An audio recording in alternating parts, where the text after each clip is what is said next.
que é a saúde no Canadá? Será que a saúde ela é ruim ou será que a saúde ela é boa? Você já procurou saber mais informações sobre isso? E para conversar com a gente sobre esse assunto, eu trouxe uma médica que ela trabalha no Canadá, já trabalhou nos Estados Unidos, trabalhou no Brasil e a gente vai abordar este assunto. A Camila Aquino, ela é médica neurologista formada pela Universidade de Santa Casa de Vitória, atualmente é professora assistente da Universidade de Calgary no Departamento de Ciências da Saúde Comunitária e Neurociências Clínicas, possui mestrado pela Universidade Federal de São Paulo, PhD em Neurociências pela Universidade Federal de São Paulo e mestre em Epidemiologia pela McMaster University. Olá, Camila, seja muito bem-vinda ao nosso vídeo. Oi, Lúcia, tudo bem?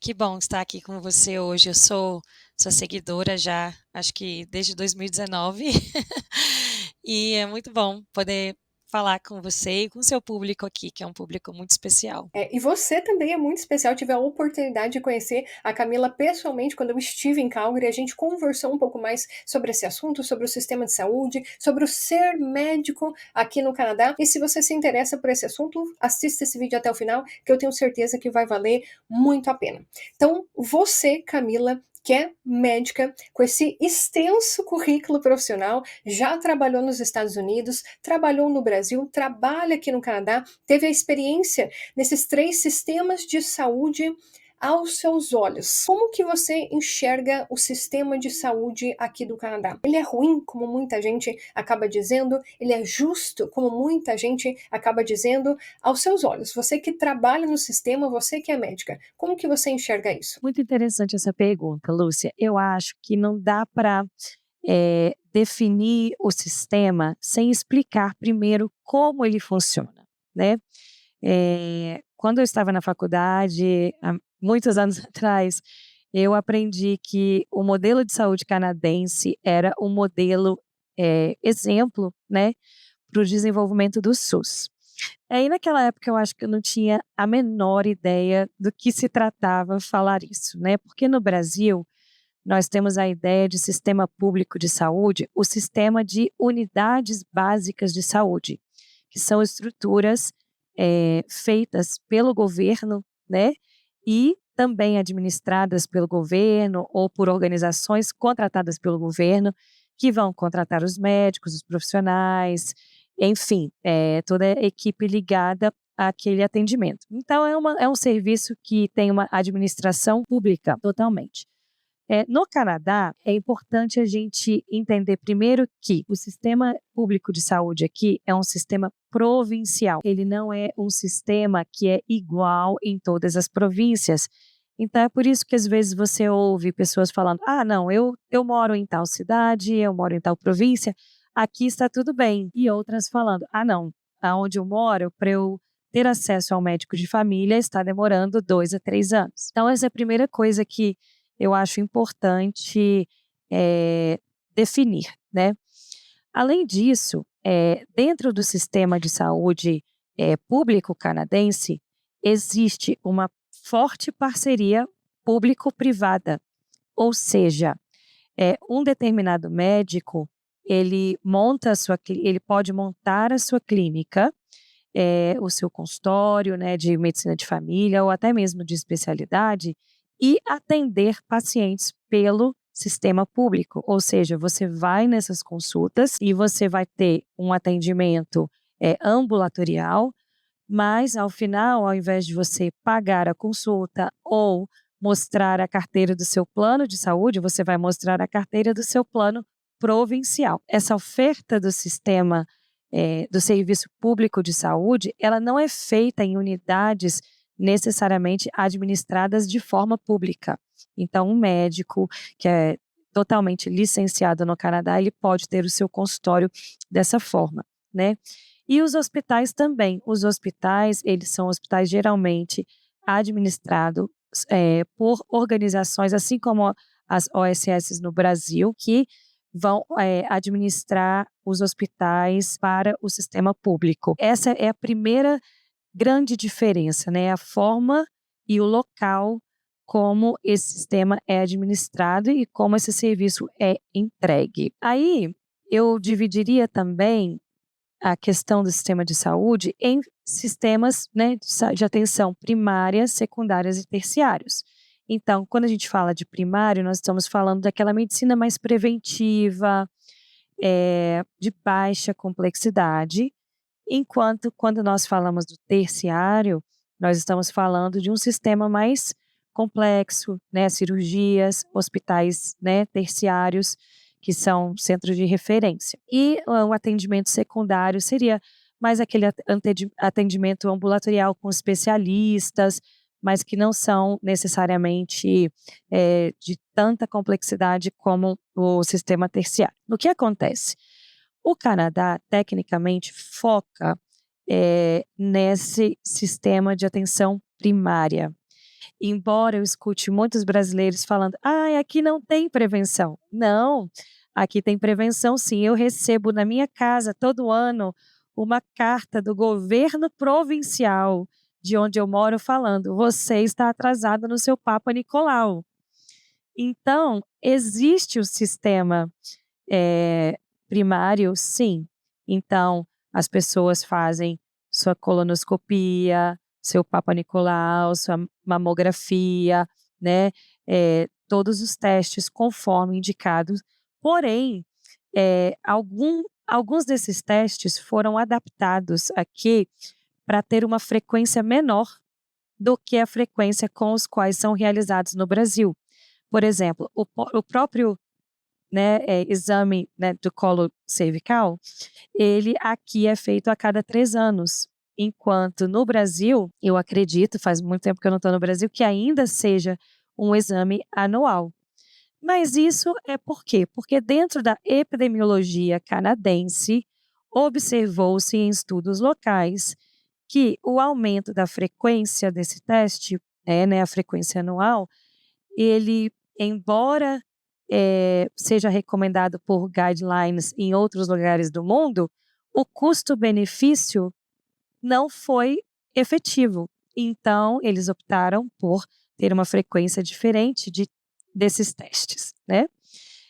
Então, por esse motivo, então existe essa medicina primária. A medicina primária é baseada na necessidade de todas as pessoas terem um médico de família.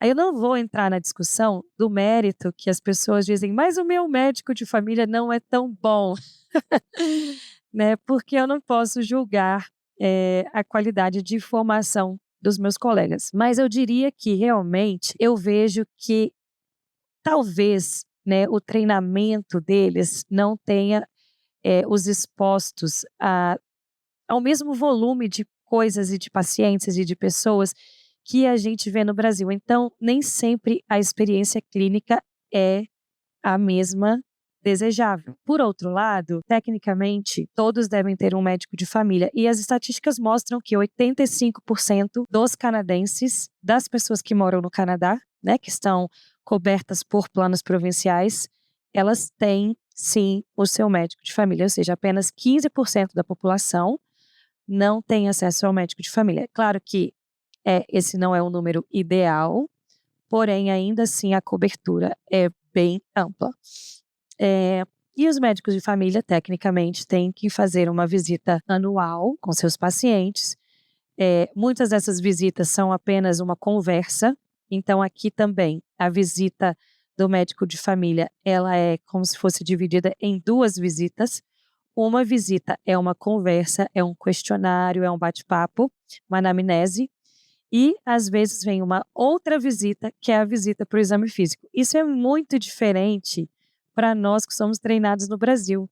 Eu não consigo vislumbrar fazer uma consulta quebrada em uma parte anamnese, história clínica, e uma outra parte é o exame físico. Então, muitas pessoas acham super estranho quando eles vão ao médico e o médico conversa e eles saem de lá falando: "Mas nem encostou em mim, não mediu a minha pressão", mas ele vai marcar uma outra consulta para esse momento. Eu achei super estranho a primeira vez que eu tive uma consulta no médico de família aqui. O seu também é assim? Então, isso é um ponto bem interessante. Eu não tenho médico de família. E você até levantou essa questão que, tecnicamente, todas as pessoas, em tese, deveriam ter um médico de família. E eu até tenho esse questionamento para você. Legalmente falando, é obrigatório a pessoa ter um médico de família? Olha, que interessante. Eu não sei te responder se legalmente Uhum. falando, tá. O médico de família, ele tem um papel de meio coordenar o o seu acompanhamento de saúde.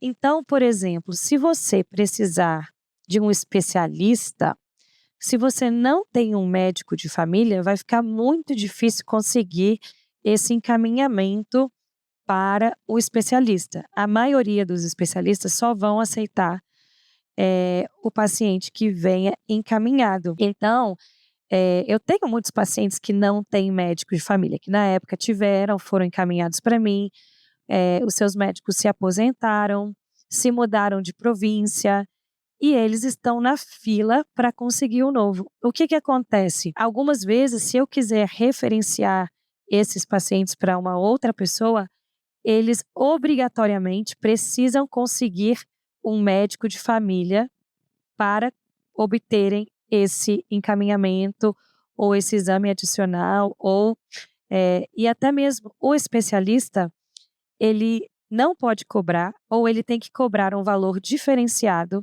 mais baixo se o paciente for não referenciado. Então, por isso a maioria dos especialistas não aceitam os, pacientes, de forma que não seja referenciada. Então é meio que um critério, agora se é legalmente obrigatório, eu não digo, mas eu digo que o seu acompanhamento médico e o seu acesso à saúde de forma em geral fica mais limitado. Eu até levantei esse questionamento, porque muitas pessoas acabam alegando, que ela não terá acesso ao sistema de saúde se ela não tiver um médico de família. No meu caso, eu acabo utilizando a telemedicina. Aqui em Ontário, eu sei que você está, na província de Alberta, aqui em Ontário, tem sido cada vez mais comum, o uso da telemedicina. Por vezes eu consegui, exames, que muita gente acaba alegando que é difícil de conseguir exames quando não se tem um médico de família, eu felizmente consegui, por meio da telemedicina, acesso aos exames, acessos a especialistas. Alguns lugares você precisa pagar uma pequena taxa, assim como você falou, né? Uma pequena taxa para você ter acesso ao especialista sem ter sido referenciado, mas na grande maioria das vezes o sistema ele acaba cobrindo todos esses custos. Então eu acho que é interessante até comentar para as pessoas que pode ser que você não tenha médico de família, porque realmente em alguns lugares está mais difícil de você conseguir ter acesso imediato, rápido, a médico de família, mas isso não significa necessariamente que você não terá acesso ao sistema de saúde, né? Sim, exatamente.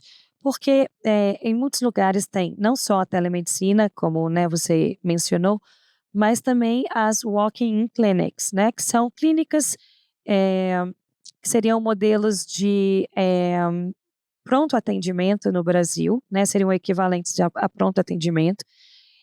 Na maioria dessas clínicas, quem atende são médicos de família, e mesmo que ele não seja o seu médico específico que te acompanha e tal, ele pode fazer, renovação de receitas, ele pode fazer encaminhamentos, né, e o encaminhamento dele, eh, não vai ser triado de forma diferente se ele for a pessoa que te acompanha regularmente ou não. Então é possível ter acesso, né, embora, eh, não seja o ideal, né, porque é difícil você obter uma regularidade com essa mesma pessoa. Então quando você liga na telemedicina, é bem provável que cada vez você vai ser atendido por um profissional diferente, né, que não vai necessariamente ter o seu histórico. E se você tem o médico de família, ele vai ser a pessoa que vai receber os resultados, ele vai fazer o follow-up daquilo ali com você, né. E os médicos de walk-in é a mesma coisa, eles funcionam quase que num esquema meio de plantão, então, às vezes tem alguém que atua lá 2, 3 vezes na semana, nos outros dias são outras pessoas, e é mais difícil também de se ter esse acompanhamento. Mas é muito útil, por exemplo, às vezes naquele dia que você acordou, tá com uma infecção de garganta, tá com uma conjuntivite, precisa ir meio que urgente no médico, você iria num pronto atendimento, e aí, funciona dessa mesma forma, aqui no Brasil. O que eu acho que limita mais, em relação, né, e eu tô falando mais de forma comparativa, porque são sistemas que as pessoas, né, que seu público-alvo conhecem e que eles querem saber. Mas eu acho que o que dificulta muito, essa aceitação, é muito a questão, do quadro secundário, né, da atenção secundária, que é aquela questão de um dia você tá percebendo ali no Brasil que você tá com um refluxo, que você tá com um desconforto abdominal, que não é uma coisa que você iria para o hospital, é uma coisa mais arrastada, mais crônica. E aí, você pega o telefone, olha no seu caderninho do convênio, quem são os gastroenterologistas que atendem, você liga lá, você fala: "Eu gostaria de marcar uma consulta com o doutor", ele vai marcar sua consulta, vai te atender, você vai falar: "Ah, eu queria muito fazer uma endoscopia, porque a minha família tem um histórico de câncer de estômago, e isso vai tirar aquela pulga de trás da minha orelha", e aí você vai conseguir, né, você vai ou pagando por isso, ou de repente através do seu plano de saúde você vai conseguir, todo esse atendimento. Essa é a maior limitação aqui, é você não ter esse livre acesso ao especialista, de você pegar o telefone, você se autorreferenciar, você marcar, você solicitar o exame, né. Eh, Nesse mesmo exemplo ainda da doença do refluxo, o que que eu acho que seria o mais comum? Você ir ao seu médico de família, ele falar: "Olha, todos os seus sintomas são sugestivos de doença do refluxo. Vamos tomar um omeprazol, pantoprazol", não estou dando conselhos médicos aqui, tá, mas eu estou citando um exemplo. "Vamos tomar uma medicação por um período de 4 semanas, ver se você vai melhorar. Se você não melhorar, continuar com sintomas, aí eu vou te caminhar para o gastroenterologista". E aí você então vai sair meio frustrado falando: "Ah, se eu fosse para tomar um remédio, eu teria tomado, porque o omeprazol vende na prateleira do supermercado", né. Então, as pessoas, né, ficam com essa frustração de terem que, simplesmente tomar a medicação que já tem ali, que poderia ter tomado sem inclusive a recomendação médica. Mas que é um protocolo a ser seguido pelo médico, né, que é um protocolo recomendado. Que é o protocolo recomendado aqui, né, que se faça o teste terapêutico, por tantos dias até que, se a pessoa voltar e ela continuar com sintomas, aí eles vão dizer: "Não, agora realmente precisa fazer uma investigação", né. E aí é onde acaba entrando muitas vezes o que é um outro aspecto que as pessoas reclamam, que é o atraso no diagnóstico, né.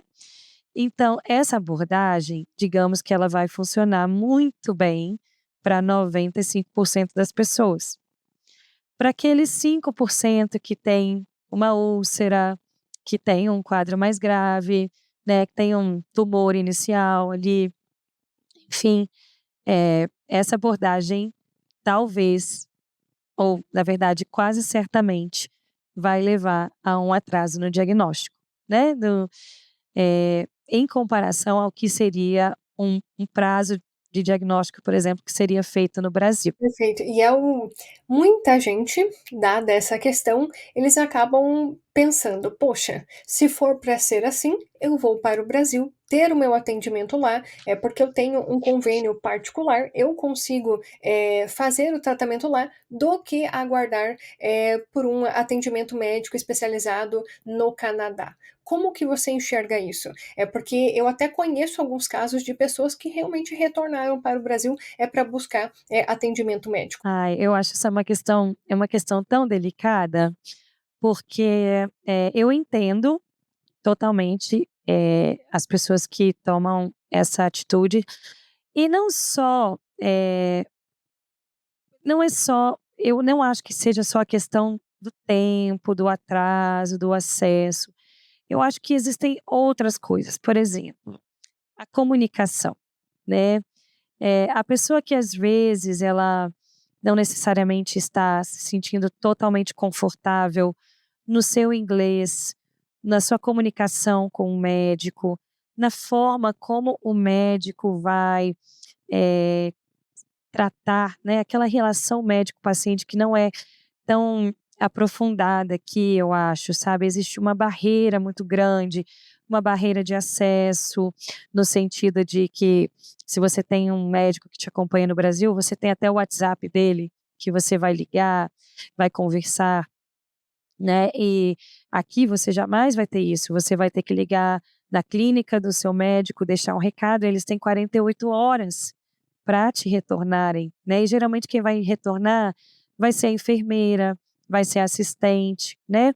É a forma como o sistema funciona. Então, eu acredito que muitas vezes, o que nós estamos buscando quando a gente parte para essa busca, do sistema no Brasil, ao invés daqui, é muito, não só a qualidade do tratamento em si, cientificamente falando, mas é todo esse outro aparato de suporte, de apoio emocional, de falar a minha mesma língua, de ter uma porta aberta de comunicação, que eu acho que vai influenciar. Eu vou te dar como exemplo que eu estava grávida, do meu primeiro filho, quando eu recebi a minha proposta de trabalho para ir para os Estados Unidos.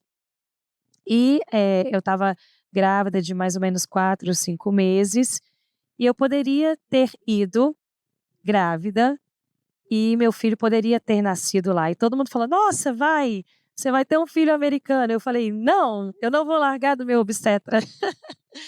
Então assim, obviamente que eu teria acesso a todo o sistema, teria, né, sido muito bom, em vários aspectos, porém, eu estava me sentindo super confortável no meu acompanhamento, com um médico que é meu amigo, se formou na mesma faculdade, fez residência na mesma escola, assim, é amigo da nossa família mesmo, então eu não ia trocar esse apoio emocional, esse suporte, essa comunicação, essa disponibilidade de eu poder ligar para ele de madrugada e falar: "Olha, eu acho que eu estou parindo ou não", sabe. Então, eu entendo, eu acho que essa busca pelo no Brasil, não quer não estou dizendo que ela é necessária ou que ela seja desnecessária, mas estou dizendo que ela vem acompanhada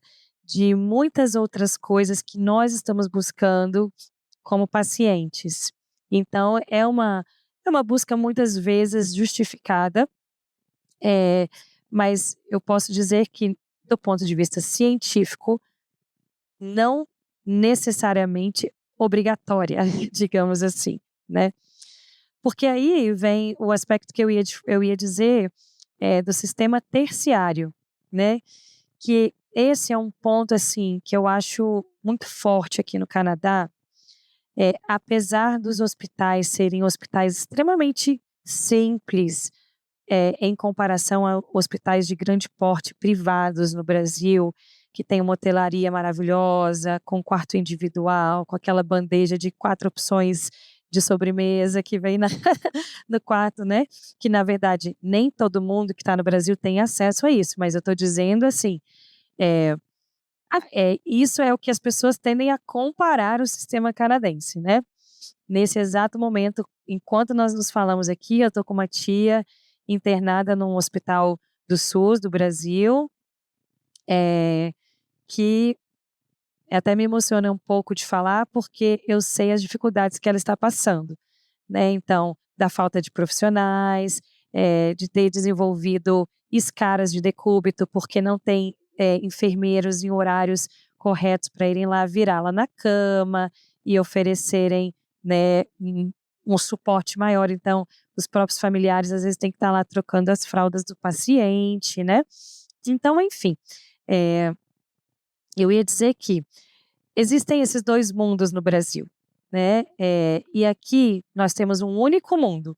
Ele não é esse mundo, talvez, luxuoso, como algumas pessoas têm acesso no Brasil, mas é muito longe, é muito melhor do que esse mundo precário que nós temos em muitas realidades no Brasil, principalmente no SUS, né. E até também, eu não vou dizer só o SUS não, porque eu acho que tem muitos, hospitais que atendem convênios, mas que são hospitais de menor porte, que também não têm, recursos, né. Então, assim, não tem nenhum julgamento nisso que eu estou falando, eu estou expondo uma realidade, porque eu trabalhava nesses 2 mundos no Brasil, né, então eu posso dizer. Eu também, como bombeira, eu acabava entregando as vítimas para a unidade de pronto atendimento ou os hospitais públicos para que elas, fossem tratadas. E essa, experiência que você relatou em relação, à sua tia que está no Brasil, era a experiência que eu via com as nossas vítimas. Então elas chegavam lá, e obviamente nós não poderíamos deixá-las no corredor, porém não tinham sequer Like macas para a gente conseguir passar essas vítimas da nossa maca da ambulância do SEAT para a maca da unidade de pronto atendimento. Com isso, nós tínhamos que ficar lá esperando por horas até que uma maca fosse disponibilizada, para que essa vítima pudesse ser encaminhada para o atendimento ali, na unidade de pronto atendimento. Então, essa realidade que eu acabei acompanhando no Brasil, que eu acredito que esteja dessa forma até hoje, assim como você relatou, infelizmente. é. Então, existe, né, então essa discrepância na questão da hotelaria, que eu diria, mas aqui no Canadá, pelo menos eu trabalhei, né, em alguns diferentes hospitais, ou estudei em alguns diferentes hospitais, em Toronto, em Hamilton e aqui em Calgary. Aqui mesmo na cidade, a gente tem um hospital super novo, com uma hotelaria muito melhor, onde, as pessoas, por exemplo, que vêm ter seus nenéns, elas têm um quarto privado. Já eu tive meu filho aqui no próprio hospital onde eu trabalho, dividi o quarto, né, então fiquei numa enfermaria, com outras pessoas. Então eu acho que depende muito, de com o que as pessoas estão comparando. Mas o que eu iria dizer também é que, nesses hospitais, apesar de da estética não ser tão apelativa como de muitos hospitais privados no Brasil, o tratamento disponível é o mesmo. Então, por exemplo, as pessoas têm acesso aos melhores tratamentos de câncer. Então, hoje em dia é muito comum, o uso de anticorpos monoclonais, que são tratamentos, né, muito avançados para câncer. Por exemplo, aqui no hospital onde eu trabalho, uma terapia de câncer chamada CAR T-cell therapies, que é um tratamento, assim, de altíssimo nível, que começou a ser feito há muito pouco tempo no Brasil, no Hospital de Câncer em São Paulo, já é feito aqui há bastante tempo e é tudo, assim, absolutamente coberto pelo governo. Eh, Existem tratamentos, por exemplo, na minha área, né, de doença de Parkinson, que são tratamentos com bombas de infusão contínua que acabaram de ser aprovados através de estudos científicos, ser aprovados aqui pelo Health Canada, que o custo de uma terapia dessa chega a $60.000 por ano, $60.000 por ano. E esse tratamento foi aprovado e está agora sendo oferecido pelo governo provincial. Esse tratamento não está disponível no Brasil, o tratamento precursor desse tratamento, que é um pouco mais complexo, requer uma bomba de infusão através de uma sonda, no intestino, nunca foi aprovado no Brasil, porque é um custo muito elevado, requer uma estrutura de cirurgião para colocar aquela sonda e para acompanhamento, enfim. Então, talvez venha a ser aprovado futuramente no Brasil. Drogas para doenças como esclerose múltipla, miastenia graves, doenças reumatológicas como artrite reumatoide, lúpus, etc. São todas cobertas pelo governo, aqui provincial no Canadá. Então, mesmo que você esteja, né, como eu falei, talvez, olhando a parte cosmética e tendo a impressão de que o atendimento, o tratamento não é tão bom, o acesso a esses tratamentos de ponta, ele é muito bom aqui. Eu acho que ele não deixa a desejar para outros lugares, né. Inclusive, na minha experiência nos Estados Unidos, eu acho que muita coisa que nós temos acesso aqui são bem semelhantes ao que nós temos acesso lá. Existem algumas exceções, e eu diria que tem algumas medicações, por exemplo, que foram aprovadas pelo FDA, mas que o a margem de benefício, ela é um pouco questionável, ou ela não beneficiaria tantas pessoas, ou ela adicionaria um custo, desproporcional à qualidade de vida que ela acrescentaria para as pessoas. O governo canadense tende a não colocar essas drogas nos planos provinciais, né. E aí, nesse caso, só quem teria, planos de saúde que cubram medicações, né, que são planos, por exemplo, através das empresas que as pessoas têm, que cobrem dentista, optometrista e medicações, aí talvez elas teriam acesso por essas vias, mas muitas vezes essas drogas nem são aprovadas para prescrição no Canadá, então nem por essas vias as pessoas teriam acesso. Então, nesses casos específicos, não sei se você vai lembrar, acredito que sim, né, do caso da Flávia e do Felipe, que eu até comentei contigo na época, né, que ele teve um câncer, e que ele precisou buscar tratamento nos Estados Unidos, que foi um caso bem específico, já era um tratamento bem fora da linha do Canadá, porque aqui no Canadá eles já tinham esgotado todos os recursos, mas seria uma possibilidade para o paciente, se ele está num estado que realmente já foram esgotados todos os recursos do sistema do Canadá, buscar nos Estados Unidos se fosse uma opção.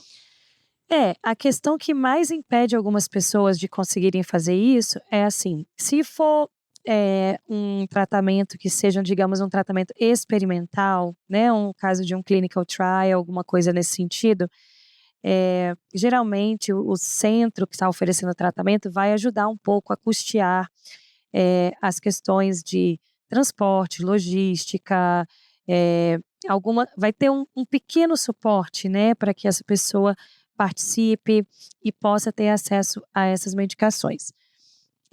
Se for uma medicação, por exemplo, que é aprovada para uso e a pessoa está indo utilizar clinicamente, aí de alguma forma ela vai ter que custear todo o seu acompanhamento e seu tratamento nos Estados Unidos. Então, ela vai ter que pagar suas passagens, suas hospedagens, suas visitas médicas, né, sua taxa da farmácia, da dispensação da medicação, e vai ter que trazer a medicação para cá, né, às vezes, dependendo da forma que for feito, se for uma importação, alguma coisa, vai ter que, arcar com todos esses custos. Então, geralmente não é uma via tão fácil, e eu diria que a grande maioria, das pessoas, né, principalmente eu não posso eu não sei exatamente em relação aos brasileiros que moram no Canadá, mas eu posso dizer que a maioria dos canadenses não gostam de ter nenhuma despesa com saúde. Eles consideram que essa é uma obrigação do governo. Então, até quando você prescreve uma medicação que às vezes acabou de ser lançada e custa um pouco mais caro, e eles têm que comprar, eles eh, voltam insatisfeitos com a seguinte reclamação: Essa medicação eu tenho que pagar $40 por mês, eu não gostaria de ter que ter esse custo, porque eu já pago meus taxes". Essa mensagem eu já recebi, eu faço aulas de inglês, né, com tutores canadenses, e eles falam muito sobre isso, que realmente, eu pago os meus impostos e nada mais, nada menos, eu espero que o governo, arque com os custos da saúde. E esse é o principal motivo que eles acabam argumentando que eles preferem o Canadá do que os Estados Unidos. Assim, se eu tiver que pagar pela minha saúde, mesmo após pagar tantos impostos, né, aí realmente ele não vê sentido nisso. Então ele prefere o sistema de saúde do Canadá justamente por ser supostamente gratuito, É, né? é. E assim, aqui, em Alberta, né, eu não sei como funciona em outras províncias, mas aqui em Alberta, geralmente, existe um plano que é como se fosse um Medicare, né, a partir dos 65 anos de idade, que a partir dos 65 anos, as medicações passam a ser cobertas por esse plano provincial também.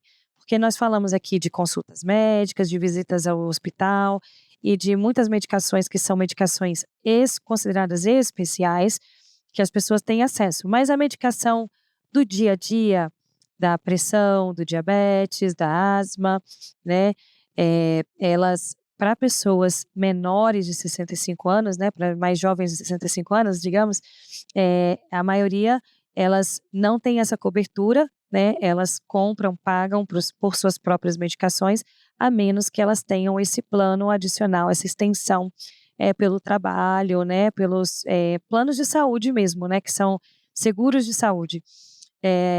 Já a partir de 65 anos, todas essas medicações passam a ser cobertas. Então, tem pessoas que às vezes, né, falam: "Olha, eu ainda não tenho 65 anos, essa medicação tem um custo elevado para mim, eu gostaria de tomar uma alternativa que seja mais barata ou que seja distribuída gratuitamente, para que quando eu tiver 65 anos eu posso, tentar essa daqui que vai passar a ser coberta", né.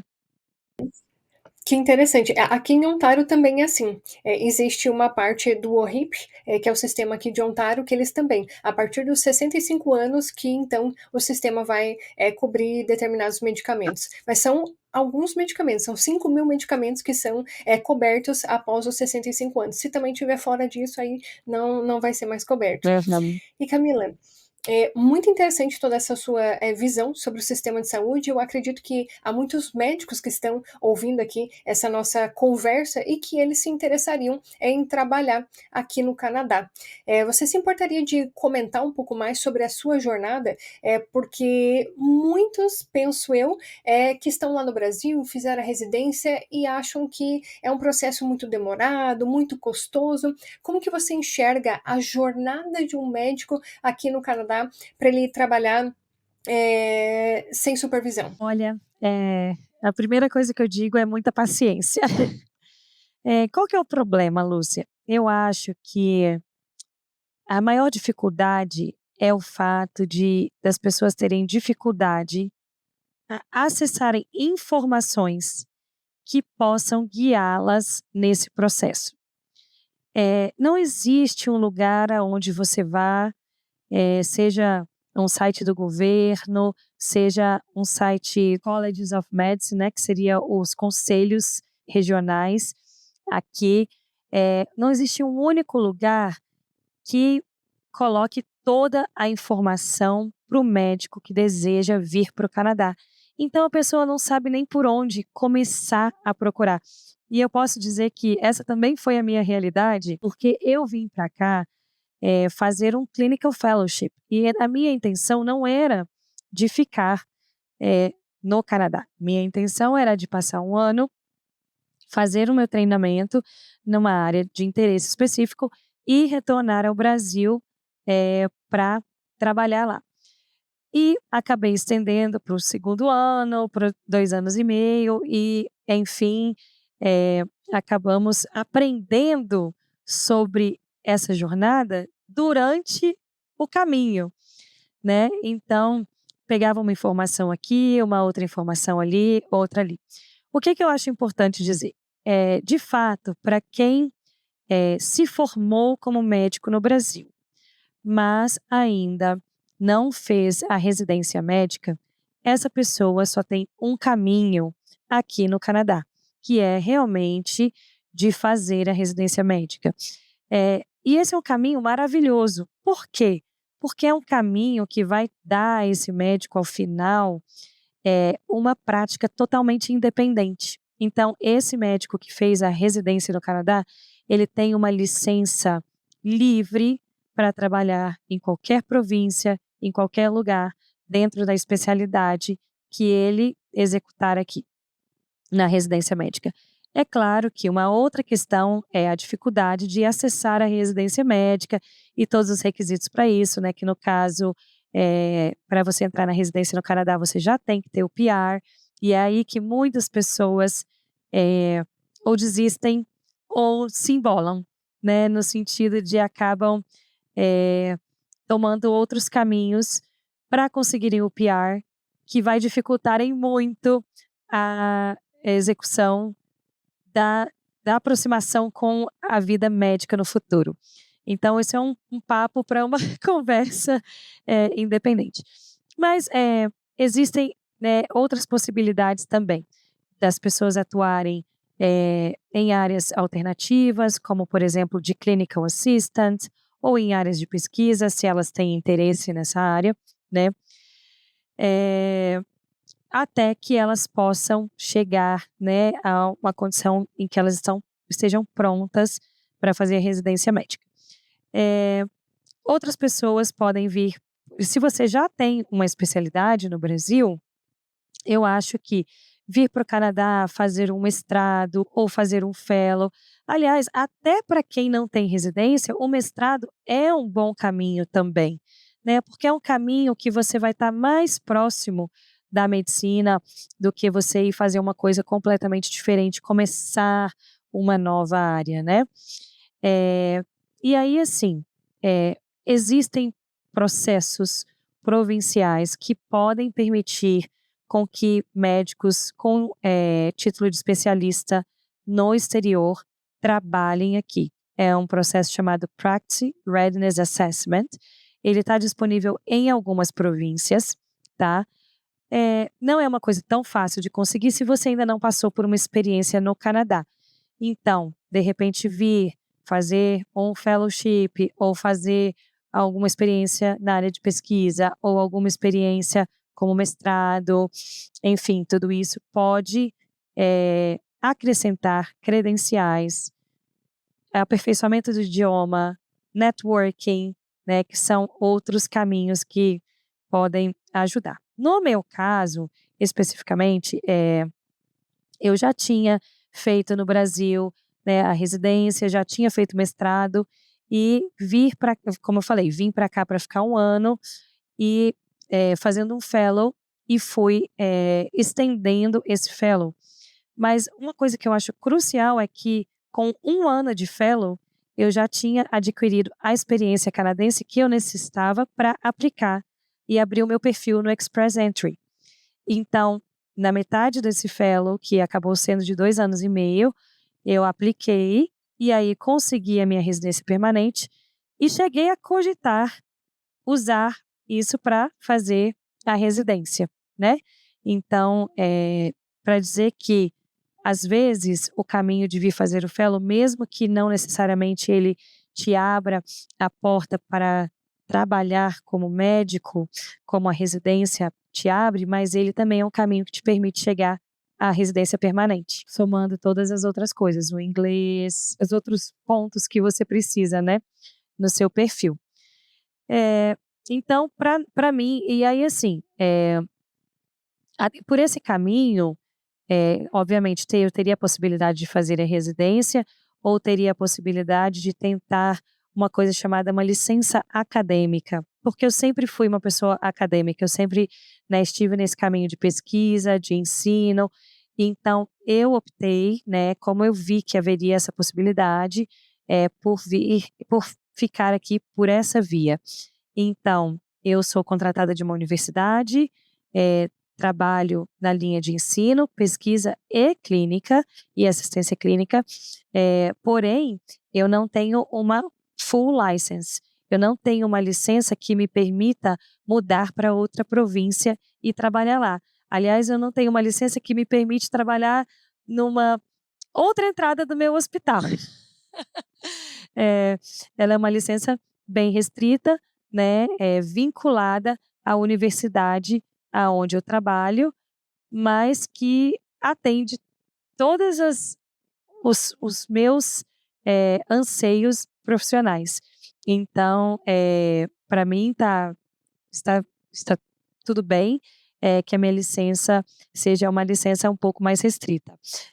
Então são diferentes caminhos de acordo com o perfil de cada um, né, se a pessoa tem um perfil mais acadêmico, se ela tem um perfil mais assistencialista, se ela quer trabalhar como médico de família ou como médico especialista, tudo vai depender um pouco do perfil da pessoa, mas eu acho que realmente o mais difícil é encontrar essas informações. Então eu diria assim para as pessoas olharem, na página dos conselhos provinciais, né, no caso em Alberta se chama CPSA, em Ontário se chama CPSO, em Manitoba se chama CPSM.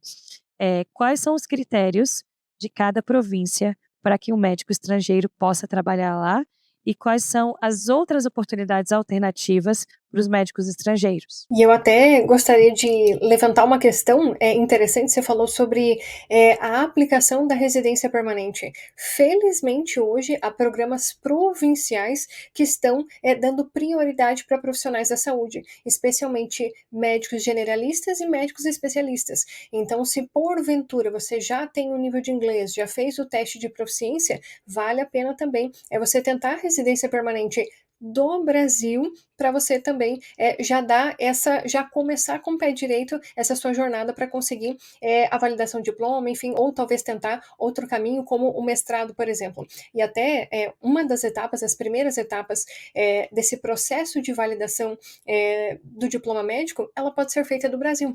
Então, você já está fazendo o processo de residência permanente, você já começa o processo do Brasil, e quando chegar no Canadá, você vai ter uma outra realidade, né? Você pode, talvez, já ir começando a fazer um networking com as pessoas, um networking com a Camila, networking com outros médicos que moram no Canadá, para você realmente abrir os olhos para outras possibilidades. Porque o que eu infelizmente vejo com uma certa frequência, Camila, é a recomendação para médicos que eles façam o college. Você muito bem conhece a minha história, sabe como que eu cheguei aqui no Canadá, e eu ouvi muito de outros médicos que eles estavam vindo para cá para fazer o college. Contudo, o college, ele é nível técnico, né? Imagine você, uma médica como você, que tem residência no Brasil, que tem mestrado no Brasil, que tem PhD no Brasil, tem toda uma experiência profissional, de repente você escuta que para você conseguir a residência permanente, você vai ter que dar um downgrade tão grande, tão expressivo na sua qualificação para conseguir uma residência permanente. Quando que isso, na verdade, pode dificultar e muito o seu processo para conseguir atuar profissionalmente aqui no Canadá, certo? Eu concordo. E assim, como eu estou ligada, né, a uma instituição acadêmica, eu sei, por exemplo, que o custo de um mestrado é praticamente idêntico ao custo de um college. É claro que talvez o acesso seja um pouquinho mais desafiador, no sentido de que talvez a sua nota do college, a nota do inglês tenha que ser um pouquinho mais alta, geralmente é 7, né, nos quesitos.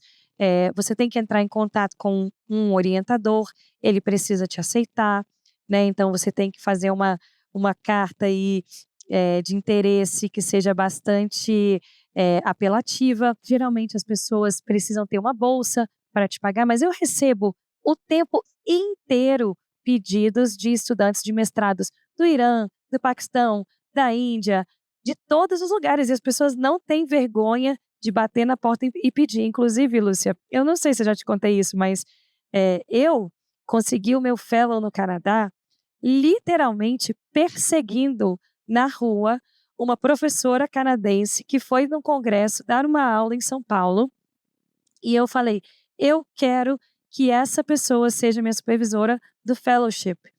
E eu já tinha mandado muitos e-mails, mas eu fico me imaginando hoje que quem sou eu na fila do pão, recebo vários e-mails, imagino essas pessoas que já são famosas, que dão aulas em congressos e que, enfim. Então, eu soube que ela iria dar uma aula em São Paulo, num determinado hospital, num congresso. Tentei me matricular para o congresso que ela ia dar aula, não pude porque eu não era credenciada naquele hospital, era só para quem trabalhava na época no Hospital Brigadeiro, lá em São Paulo. E aí eu falei, bom, se ela vai dar aula no Hospital Brigadeiro, ela vai ficar em algum lugar nessa região hospedada da Avenida Paulista, eu vou ficar em pé na porta do hospital, no horário do final da aula dela. Eu olhei na internet o programa do curso, que eu não consegui me inscrever, e fiquei lá. E quando ela saiu, que ela entrou num restaurante self-service, num hotel, perto do Hospital Brigadeiro, eu entrei atrás dela e falei, muito prazer, eu me chamo Camila, eu sou médica, trabalho aqui no Brasil, sou neurologista e eu quero muito fazer um fellowship com você. O que que eu preciso fazer para chegar até o Canadá? E ela ficou assim, assustada, falando, nossa, realmente, assim, você quer muito. Então é o que eu falo para as pessoas, assim, tem que mandar e-mail, tem que pedir, tem que ir atrás.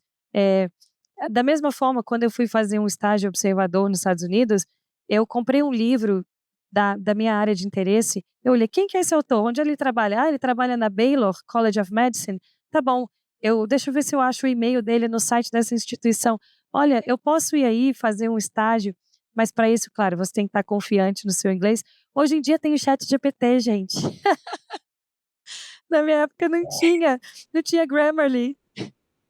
Pois é, eu até ia falar, olha só, o nível de disposição para fazer acontecer, né? O que eu percebo hoje é que muitas pessoas tendem a dizer que é difícil e por isso elas desistem, né? Você já estava numa posição profissional muito boa, se a gente for comparar com outros colegas, e mesmo assim, você foi atrás, porque era exatamente aquilo que você queria. E não à toa você está na posição que você está hoje, né? Por causa do seu nível de disposição.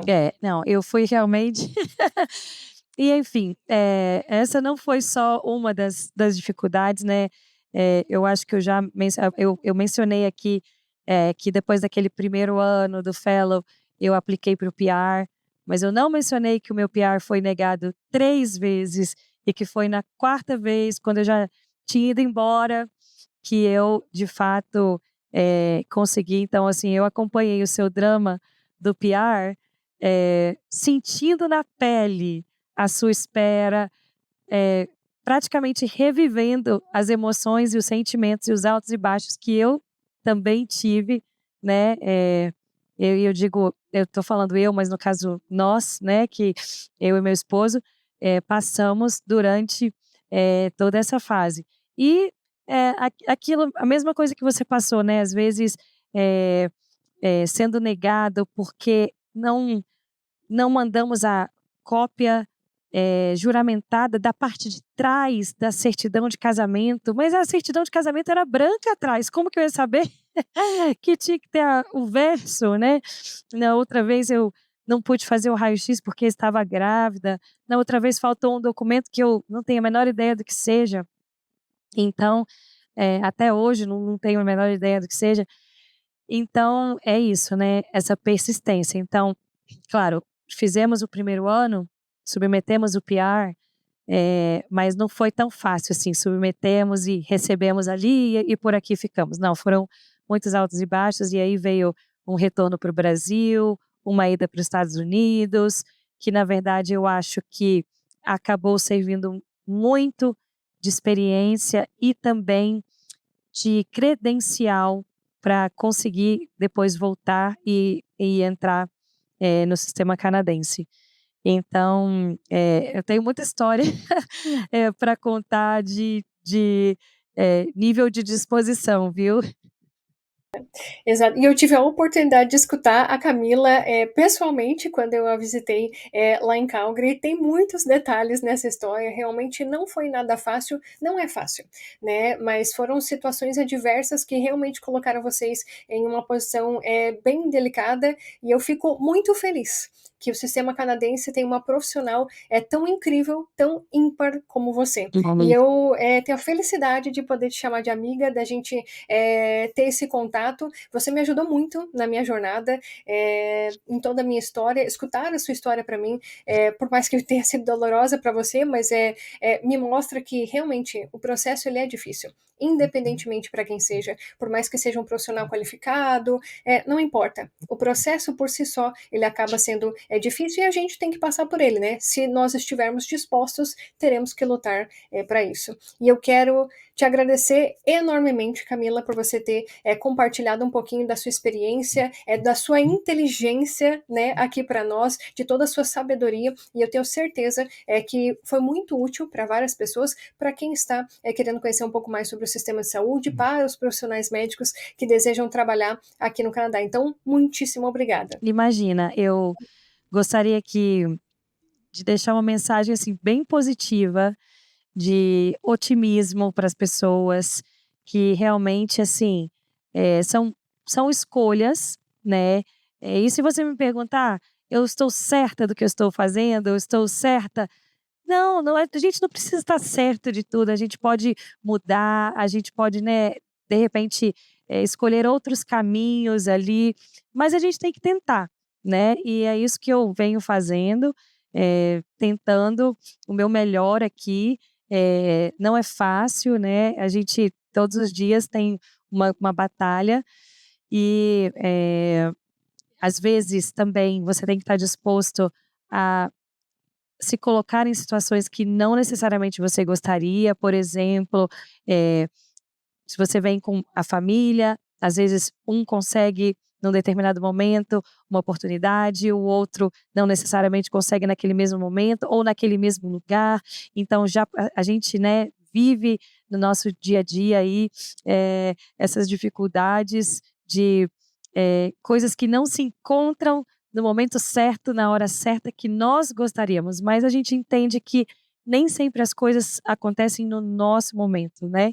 Então a gente tem paciência e muita fé de esperar que as coisas aconteçam no momento certo. Muito obrigada, Lúcia, por deixar compartilhar um pouquinho aqui da minha história com seus amados seguidores. E eu agradeço demais e eu espero que tenha sido útil para vocês, tanto quanto foi para mim, ouvir um pouco mais da Camila. Se você gostou desse vídeo, já deixa o seu like aqui para nós. Compartilhe este vídeo com todos os médicos que você conhece que queiram trabalhar aqui no Canadá. Eu tenho certeza que esse conteúdo vai ser riquíssimo para eles. Compartilhe nos grupos de Canadá que você participa. Se você é novo aqui no nosso canal, seja muito bem-vindo. Se inscreva aqui no nosso canal clicando no botão aqui embaixo. Se você quer receber uma notificação sempre que postarmos novos vídeos, clica aqui no sininho do lado e nos vemos no nosso próximo vídeo. Tchau, tchau, pessoal!